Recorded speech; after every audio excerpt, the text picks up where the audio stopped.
Okay, there we go. So there's a very famous Gemara in Rosh Hashana. I'll do this quickly. The Gemara says that Rabbi that there are three books that are opened on Rosh Hashana: the book for the righteous, the book for the wicked, and the book for the middle of the road people. The absolutely righteous are written immediately and sealed for life. The absolutely wicked are written and sealed immediately for death. And the Beinonim are Tuluyim va'odim omdim. They are hanging in abeyance from Rosh Hashanah until Yom Kippur. Zachu, if they merit, so then they are written for life. If they don't merit, then they're written for death. The first thing we have to address is the elephant in the room on this Gemara, because this Gemara seems to indicate that the wicked die and the righteous live. And we know that not to be true. We know that on Rosh Hashanah the decree has been set. In other words, God decides what's going to happen for the year, but that doesn't mean that because a person dies during the year that the person is a wicked person, because righteous people die also. And it doesn't mean that a person who lives is a righteous person, because wicked people live also. We understand that what this Gemara is teaching us is that the life and death that we're talking about is to a life that is full and full of meaning, and to a life that is empty and devoid of anything of meaning. But the question that arises out of this Gemara is, who are these Beinonim? Who are these middle of the road people? Who is being described when we say that the middle of the road people, which is not a righteous person, not a wicked person, but how are we identifying them? What exactly is a Beinoni, a middle of the road person? And a middle of the road person doesn't seem to have to do anything. All they have to do is, if they were zoche, if they merit, so then they are going to be written in the book of life. And if they don't merit by Yom Kippur, then they're going to be written in the book of death. When the Rambam, when Maimonides, which is the top citation, writes about all of this, Maimonides says, towards the fourth line, as you'll read the whole thing, the Maimonides says, he writes this in his what's called Yad Chazaka, which is his halacha book. And he says, anybody who says that I regret doing mitzvahs, and he says, I don't even like the rewards that I've gotten for it. When he says in his heart, what good was it? It didn't help me at all. I would have been just as happy not doing them. He's lost every mitzvah that he's ever done. He has no merits left in this world. As it says, and he quotes a pasuk, the Yom Risho, that the righteousness of a righteous person, is a verse, is not going to help him on his day of wickedness. On the day that he regrets ever having been a good person, so then that's going to undo everything he's done. That's referring to somebody who undoes and denies the efficacy of those things that he had done in his life. And in the same time, when in a person's death, so then God weighs out his mitzvos and his averos.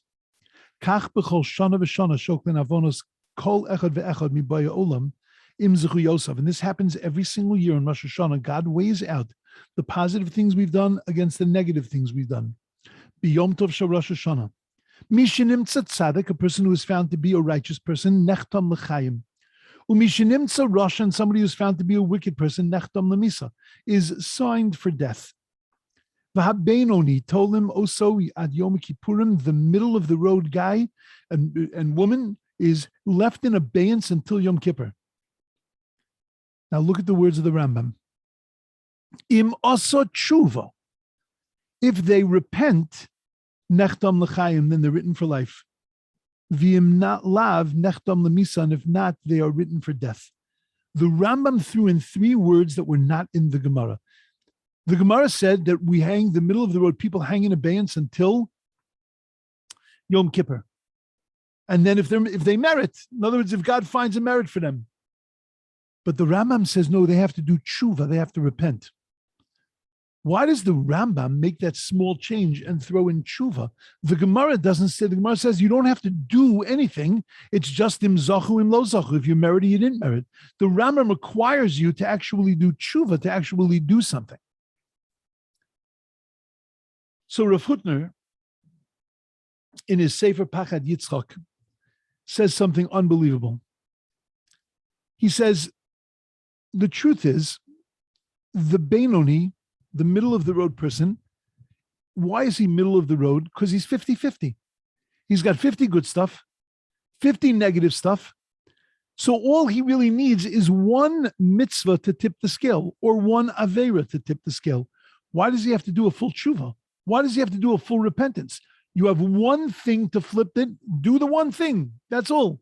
And if he does one thing, then it'll lean over to the good side. And if he does one bad thing, it'll only lean over to the bad side. Why does the Rambam need to say, im asa tshuva, if a person did repentance? Says Rav Hutner that the righteous, the wicked, and the middle of the road person is not a calculation. Because if it was a calculation of the spiritual merits of a person, so then you'd be constantly fluctuating. At 9:15, you're a tzaddik. At 9:16, you're a rasha. 9:17, you might have dipped a little even further. By 9:19, you could be back to a tzaddik. In other words, you could just be fluctuating. It's like watching the stock market. You could be going up and you could be going down, and it could be positive, it could be negative. You can't live like that. That's not what it means to be a tzaddik or a rasha. Happens to be at this moment, oh, you know what? I just did something really bad. I just stole money from somebody. But if I say Birchat Hamazon with a lot of kavanah, I could undo that avera. That's all. I just do one good thing. I tip the scale to the other side, and I'm great. Now I'm a tzaddik. I'm a tzaddik with stolen money, but I'm a tzaddik. There are plenty of people that live like that. Yeah, so if that's the case, so then what does this mean? What does the whole Gemara mean, the whole concept? Tzaddikim, Gemurim, Rishayim, Gemurim, absolute righteous, absolute wicked, and middle of the road people. What does that mean? So if Hutner says something which I find so incredible, he says that being a tzaddik or being a rasha has nothing, righteous or wicked, has nothing to do with the amount of mitzvos that you do, which is a game changer, because anytime you've ever thought about what a righteous person is, a person whose mitzvos outweigh his averos, and a wicked person is his averos, his transgressions outweigh his mitzvos, and that's not, Rav Hutner says that's not it. What it is it's called a midah benefesh. It's about an essential character trait. And what is that essential character trait? What are you committed to? Are you committed to goodness? So then that's it, because that's righteousness. It doesn't make a difference. You might be a person who does incredible amounts of mistakes. If I actually counted your mitzvahs versus your averis, it could be that you have more transgressions than you do mitzvahs. But the path that you're on, but that the context that all of this is being weighed in, is that I am trying to do good. I desire to do good. My pathway, my direction is doing good. You could have a wicked person that gives so much tzedakah, that gives so much charity. You could have a wicked person that davens 3 times a day. You could have a wicked person that you could have a person, and unfortunately, we've seen people like this that give daf yomi, a person that's like a person, a credible person in the community, but their direction in life is thievery, is dishonesty. Their direction in life is wickedness. No matter how many mitzvos that they do, that person is called a rasha. Because it's not about the numbers, it's about the context and the direction. What are you committed to? What's a Beinoni? Somebody who's committed to nothing. A Beinoni, a middle of the road person, is a person who lives without any commitment. I'm not committed to being a good person. I'm not committed to being an evil person. I go with the flow. I go with the wind. I could be blown in this direction. I can be blown in that direction. But I have no real commitment. Sometimes I'm this way. Sometimes I'm that way. And I'm blown in this direction with the same level of comfort and commitment as I am when I'm blown in the other direction. I'm not a bad person. I'm just not committed to anything. You know, when a person commits a sin, a person commits an avera against the Torah, but they're committed not to do it. It's a sin, but at least I know who you are. You're a person who's made a mistake. You're a good person who's gone off. When you're a wicked person, you do a mitzvah. If you're committed to wickedness, then I understand the context of your mitzvah. It's a beautiful mitzvah, but it doesn't make you a beautiful person. But for a Beinoni, a middle-of-the-road person, says the Rambam, in order for a middle-of-the-road person to be made a righteous person or to be made a wicked person, it's not just if they're zoche, it's not just if they merit. When the Gemara says that a person has to merit, if they merit on Yom Kippur, then they're written down for life. If they don't merit on Yom Kippur, they're written down for death. He's not just talking, the Gemara can't be saying just that if God decides to throw them a bone. The Rambam is explaining, not arguing with the Gemara. He's saying what the Gemara means is that if a person does tshuva, so don't get lost in the word tshuva. What the Rambam is saying is the person commits themselves on Yom Kippur and says, I'm a good person. I want to be a good person. I want to go in a good way. Then that puts a person in the camp, in the direction of a righteous person. And God looks at them and says, great, now I'm going to give you more. But when a person who is not committed on Yom Kippur still doesn't commit themselves, still doesn't do tshuva, then HaKadosh Baruch Hu says, that kind of fulfilled life, that kind of beautiful life, that kind of sense of life that has such a sense of meaning to it, sorry, that's not for you. And immediately a person gets written for death. Death meaning not being taken out of this world. But Rishoyim, wicked people, afilu bechayein, even in their lifetime, nikru mesim, they're called dead. Because if we don't declare ourselves, is my direction, is my focus, is my path in life goodness, or is my path in life emptiness? If we don't declare ourselves, then we can't merit to have this meaning and blessing and beauty in life. Avraham Avinu's brother, Avraham gets thrown into the fiery furnace. They asked Avraham, do you believe in God? Yes. Will you believe in Nimrod? Will you bow down to him? No. Okay, you're going to die. So be it. They threw him into a fiery furnace. The best way to characterize it, so when he came out of the fiery furnace, there was once an episode of Bugs Bunny. And there was a cartoon, Bugs Bunny. And Bugs Bunny comes out, he gets thrown into a fiery furnace, and Bugs Bunny comes out from the fiery furnace, relaxed, cool, chewing on a carrot, and he says, "Watch up, Doc." Right? And it was like amazing. I'm sorry to have to be Madama to compare Torah to Bugs Bunny, but Lahavdil Alfei Abdullah, like a 1,000 differentiations. But that's the way Avraham Avinu came out of the fiery furnace. 3 days he was sitting in a kiln, and he came out like he was just coming from a spa. He was relaxed. He had drunk. He had been taken care of. He had what to eat inside, and he came out of this kiln. Everything was great. So while he was in the kiln, they turned to his brother, and they said to one of his brothers, they said to him, "What about you? Do you believe in God?" Now, his brother was a faithful person, but he wasn't sure what to say, because if he says yes, they would throw him into a fiery furnace. If he says no, so then they might not have believed him, they might have killed him. So he said, "Don't know." He hedged his bets. On him, Chazal say, he was sitting literally on the fence. And how long are you going to sit on the fence? Because you can't live on a fence. On a fence, you fall off. When you're in the middle of the road, you get hit by a truck. You can't just stand in the middle. It's other yard or nisht. It's either this or it's that. We're obligated to declare ourselves. And that's what the Gemara is telling us.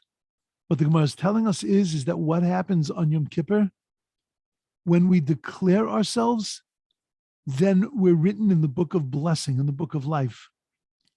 When we don't declare ourselves, certainly if we declare ourselves for the negative, but even if we don't declare ourselves, we don't declare who we are, what we stand for, what we believe in, what our life's direction is, so then immediately our life empties out. And that's the direction that we're put in. So the question that we have to ask ourselves and prepare ourselves for is, what are we committed to? So I want to show you something very beautiful. The Gemara, and that is the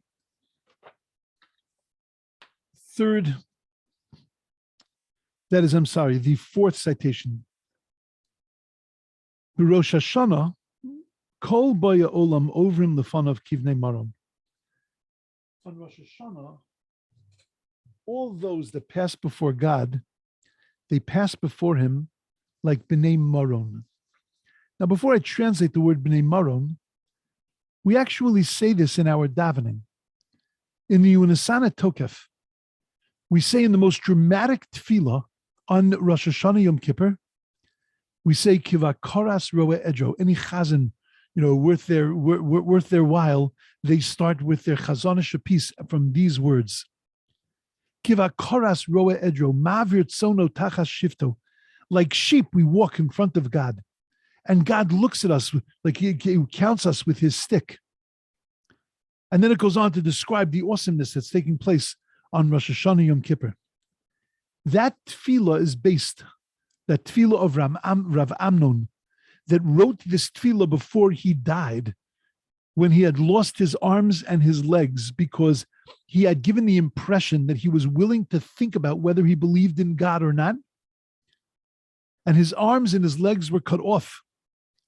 And there on his deathbed, he was brought into the temple. He was brought into the synagogue.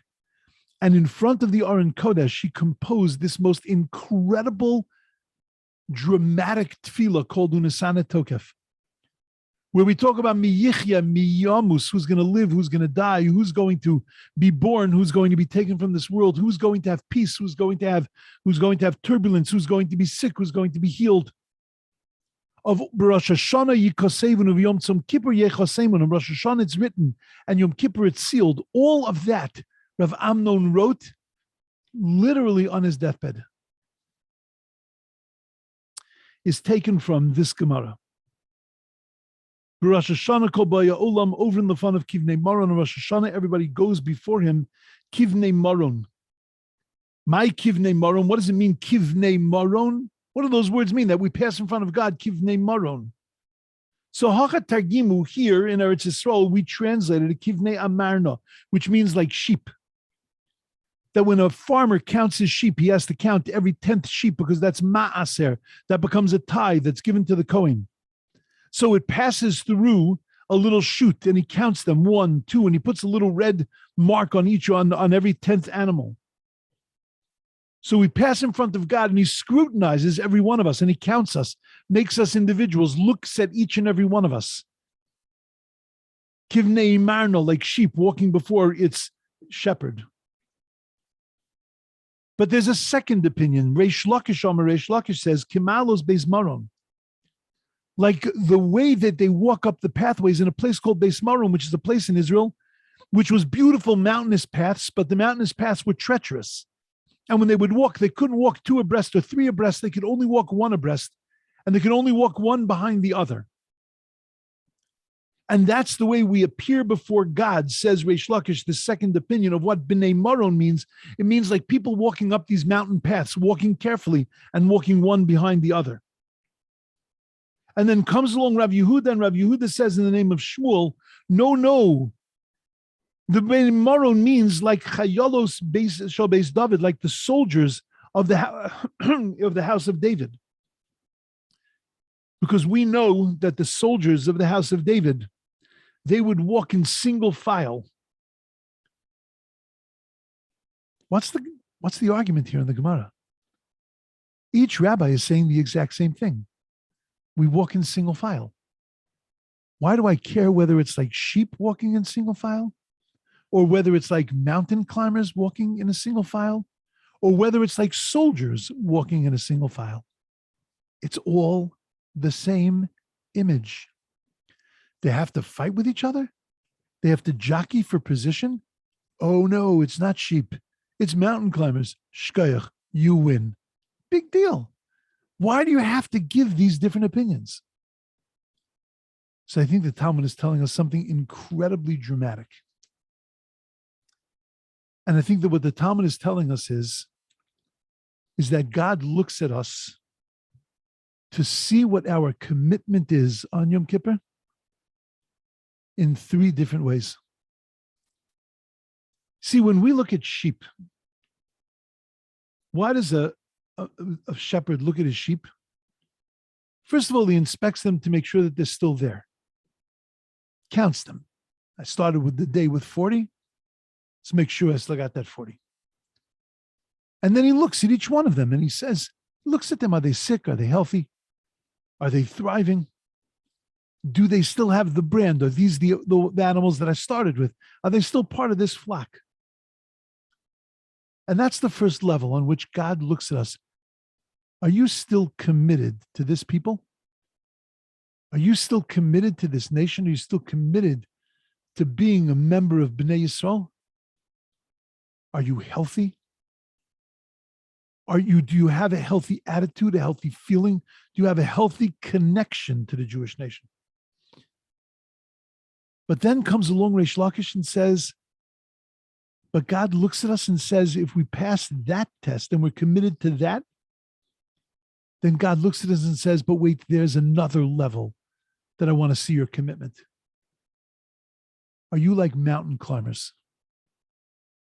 Are you growing? Are you upwardly mobile like those people that are going up the base maron, that are going up those pathways?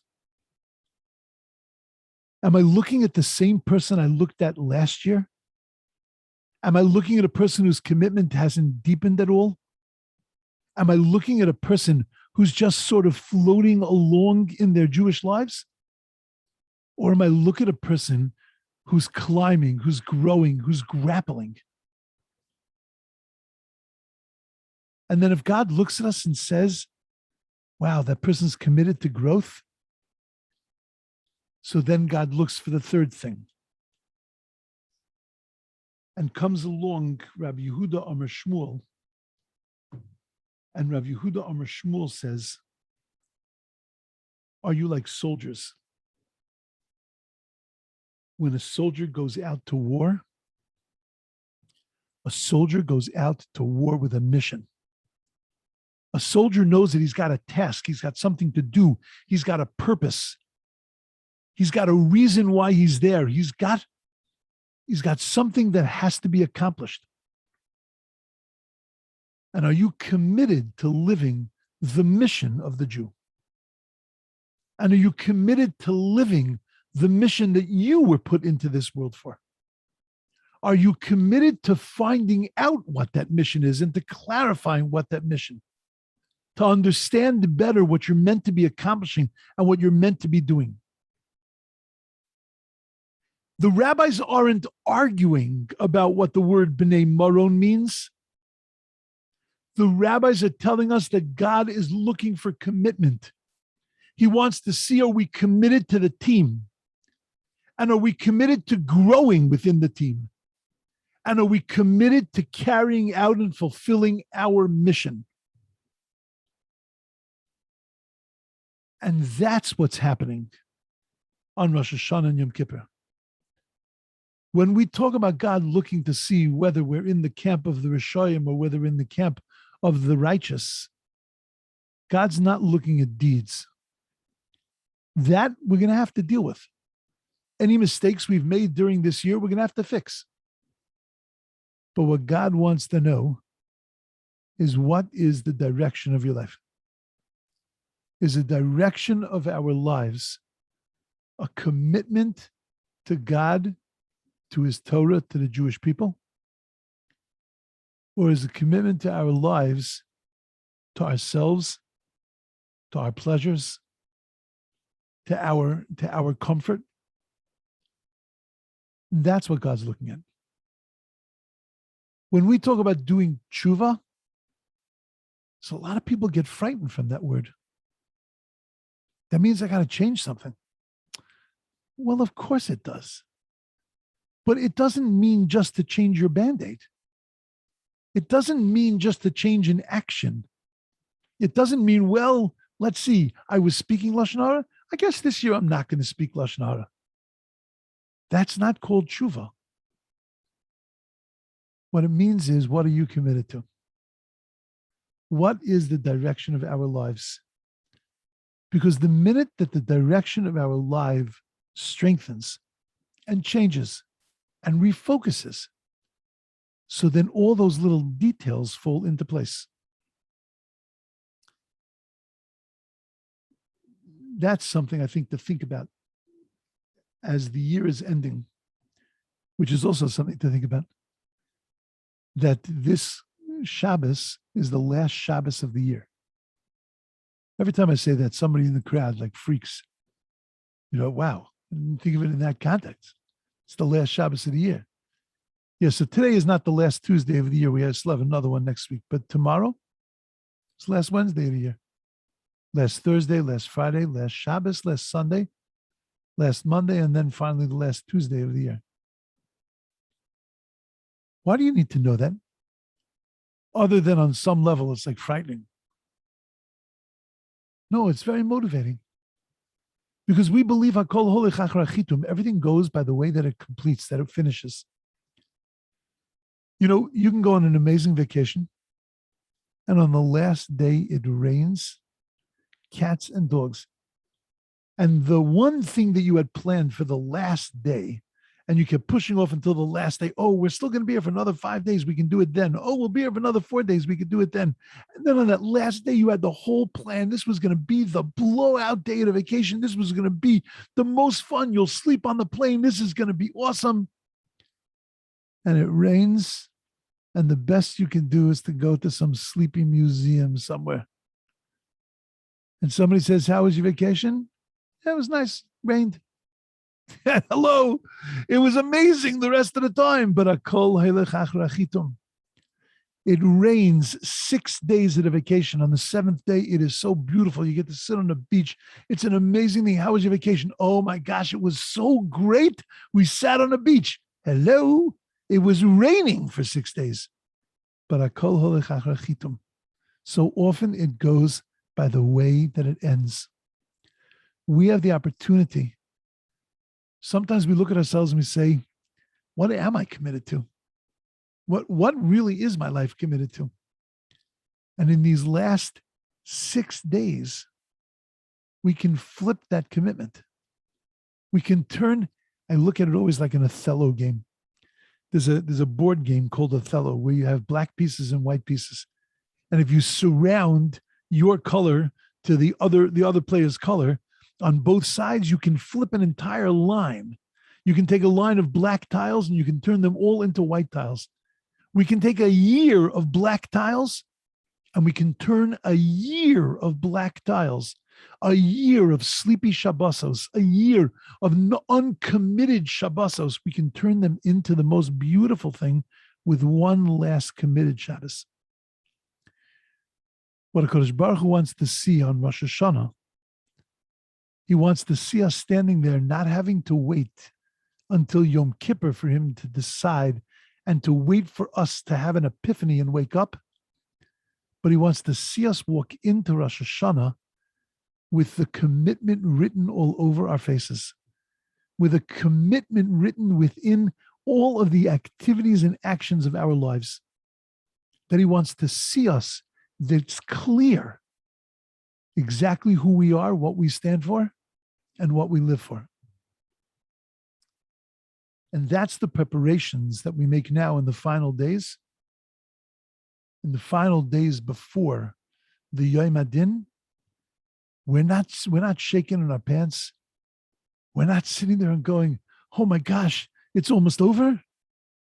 But I can flip my entire life and therefore flip my future with one amazing week. With 1 week of incredible commitment. It's just a thought. I think it's something to keep in mind. I think when you're in shul on Rosh Hashanah and you see those words in Unisana Tokef, look for them. Kivakoras roe edro. Like sheep walking before their master, you can go, oh, well, it's not just sheep. That's only one interpretation. Rabbi Amnon only grabbed onto one interpretation of the Gemara. But what it means is when committed people stand there, that's when HaKadosh Baruch Hu was looking for. Everybody should have a beautiful, wonderful Shabbos. Next Tuesday is Erev Rosh Hashanah. That's not going to happen on so many different levels. And next Tuesday is Rosh Hashanah. I'm sorry. It's Rosh Hashanah. That's correct. Right, there'll be no class on Rosh Hashanah. I'm committed to not giving class on Rosh Hashanah. So there'll be no class on Rosh Hashanah. And on Yom Kippur is Wednesday night, Thursday. So Tuesday, Mirz Hashem will be class. Mirz Hashem. Okay, amazing. And I'll probably speak about Yom Kippur. Some other nice idea about Yom Kippur. And the following Tuesday will be Sukkot. The following Tuesday will be Simchas Torah. I can't believe we're talking like that already. And the following Tuesday, I will be in America. Grandson's bar mitzvah. But I will be okay for class that Tuesday, I believe.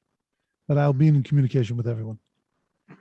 Okay, so right now let's just look at the small picture. Small picture is we'll see everybody, Mitzvah Hashem, on Erev Yom, the Tuesday before Yom Kippur. So in other words, not next week, the Tuesday after. Everybody should have a beautiful Rosh Hashanah. We should all be inscribed in the book of commitment, the book of life, the book of beauty and blessing. And we should only from simchas, from happy and joyous things, and our lives should be filled with God's blessings. Amen. Amen. Thank you. Thanks to all. Shana Tova to all. Amen. Amen. Shana Tova to everyone. Shana Tova, K'tiva v'Chatina Tova. Ken. Chatima Tova, Gam.